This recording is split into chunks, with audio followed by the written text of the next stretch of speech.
Hello guys, welcome to my channel Netcast on WebTech Zone. So in this video tutorial, we are going to learn about Canva bulk creation.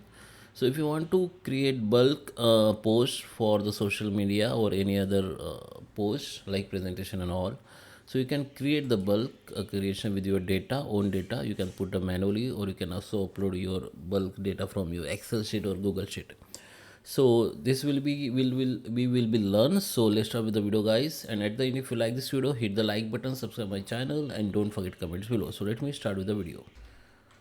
Okay guys, so here we are. This is my Canva web app. So let me search for any templates for okay, like I just search for Instagram post. Okay, so let me take this post for sample and just customize. Just click on this customize this template. Now it will be open in design, so you can edit it.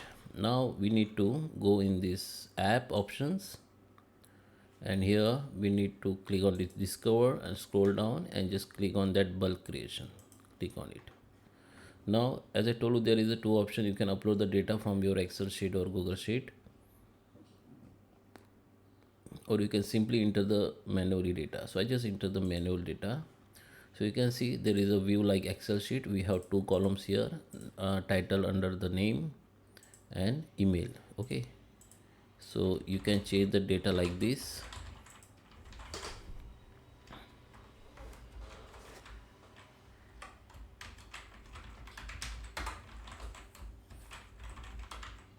Okay, you can also add the more data column, so you can add more titles data under the any titles. Okay, you can also delete it. Just right click and delete that.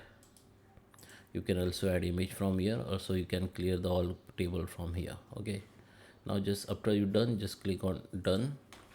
So we have two title, name and email with the text. Okay, so come to the your post and select any element. So we need the two elements for our data. So we have the two elements of text, this one and another one. We have three and text elements here. So and we have only two elements for bulk creation. So you can delete the third one, or you can add the more data here manually, and you can add the third element here. Okay, so what you need to do, just select the first element. So here we need to add the name. Select that element, right click on it, go to the connect data and select the name. So name will be connect for this element, and for this element we need to connect the emails. Select the emails. So we have connected emails and name, and we have the third element also. So I just delete it. Now go to the continue. So this is the two text. Design it. So it will take few seconds to design. Design already ready. So we need to just view this design. So here you can see there is a two design already created with the data like name and Gmail ID, name and email. So now from here you can go to share, download it, and you can download as a PNG and any other file. Or you can simply share your Instagram from Canva. Okay, so I hope you like this video. Please subscribe me. Thank you for watching.